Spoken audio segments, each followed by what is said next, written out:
Ito ang mga ingredients natin gagamitin. Garlic powder, pork, ground black pepper, Himalayan salt, shrimp cubes,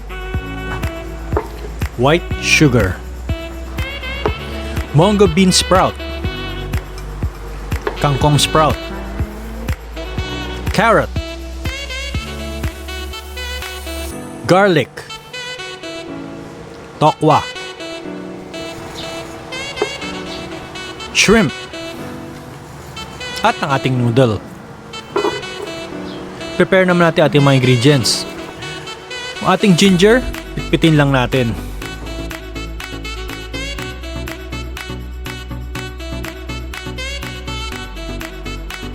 Ating tokwa, i-chop lang natin.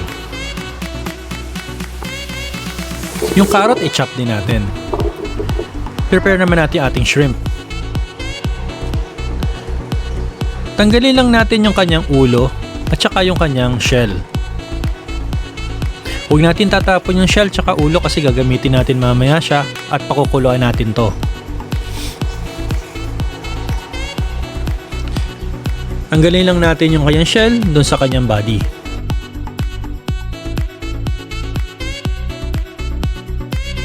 Gawin lang natin to doon sa rest ng ating shrimp.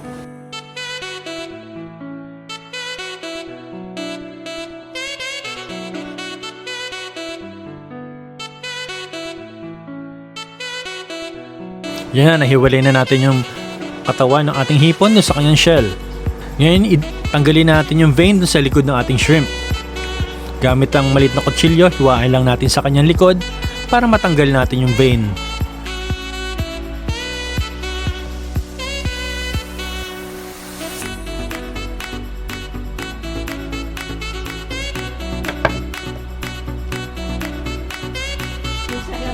Tapos magluto na tayo.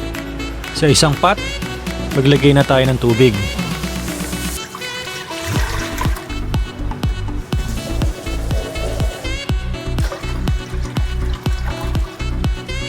Then, lagay na natin yung ating pork.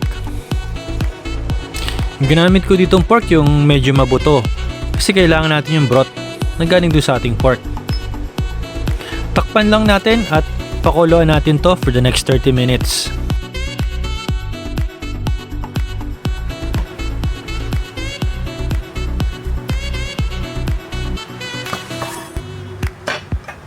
Pag kumukulo na yung ating pork, tanggalin lang natin yung lumulutang-lutang na scum.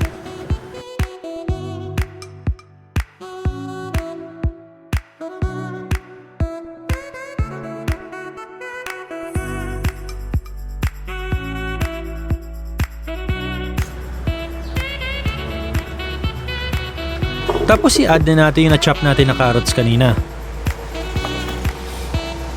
Then, yung Himalayan salt.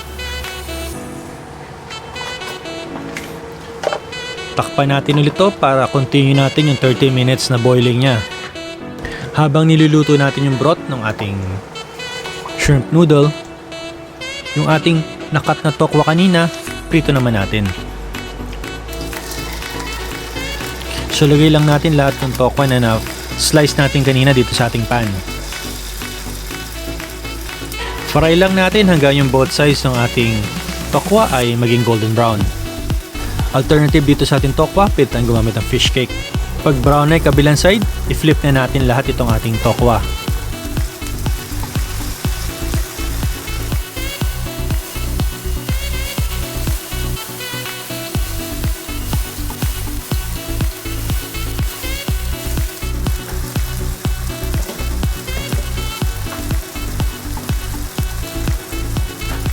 At kung brown na lahat, tanggalin na natin sa pan.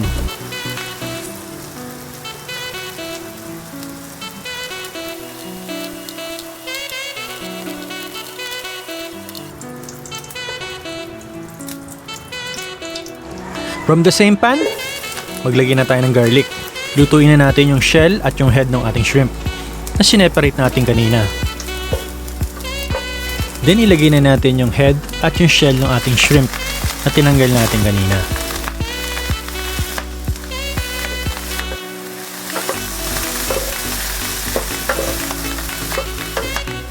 Halo-halo lang natin hanggang maging kulay orange na yung head at shell ng ating shrimp. Then maglagay na tayo ng garlic powder. Mix lang din natin.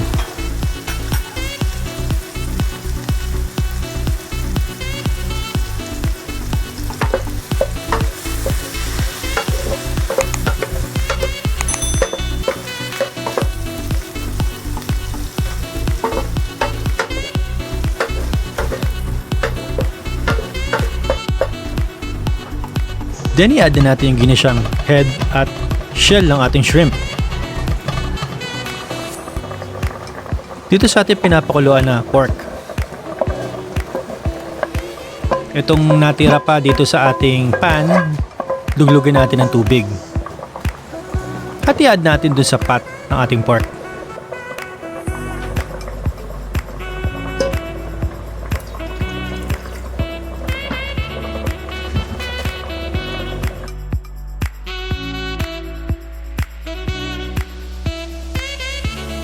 Then i-season na natin ng freshly grounded black pepper. At mag-add na rin tayo ng shrimp cubes. Then, white sugar, i-add na rin natin. Cover natin at pakuluan ulit natin for the next 30 minutes. After 30 minutes ng cooking, blanch naman natin ating mga shrimp. Bablanch lang natin kasi mabilis lang maluto ito.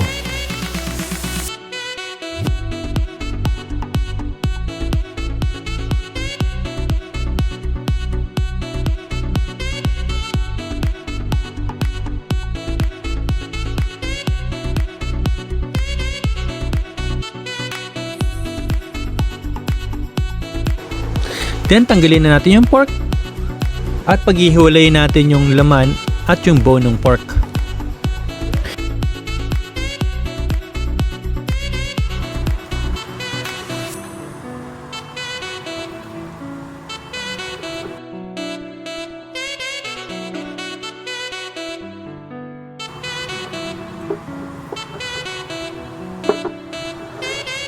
Prepare naman natin ating noodles. Sa isang pot na may kumukulong tubig, blanch natin yung ating noodles. Ito para lang matanggal yung mantika at yung excess na flour dun sa ating noodles.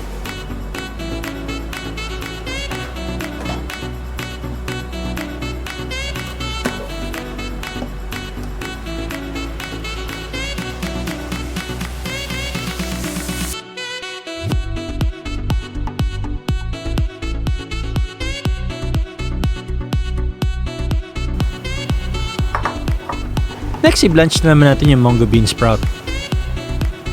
Para sigurado tayo na safe yung ating mga gulay.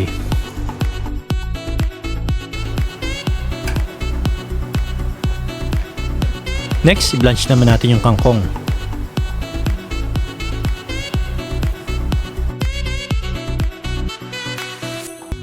Tapos, i-assemble na natin ang ating mga ingredients na prepare kanina. Simulan natin dun sa noodles. I-add na natin siya sa bowl.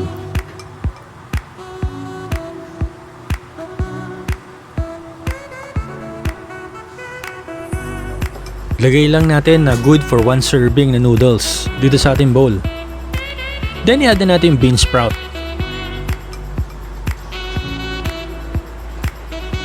At yung ating kangkong na na-blanch natin kanina.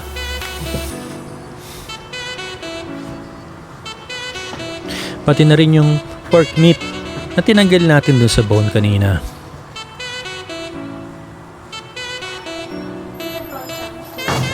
at yung fried tokwa.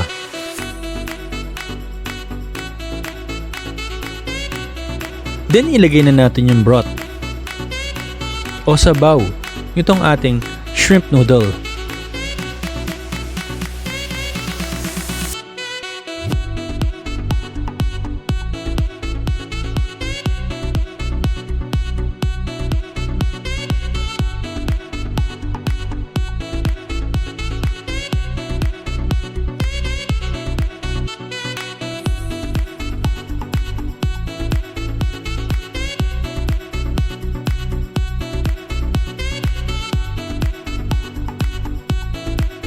After adding the broth o yung sabaw, garnish naman natin siya.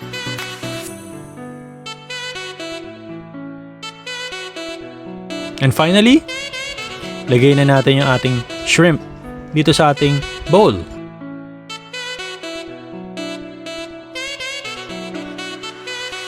Bago natin i-serve yung ating shrimp noodle, huwag pong kalimutang mag-subscribe sa aking channel. At huwag din kalimutan i-click yung notification bell para updated ka sa latest uploads.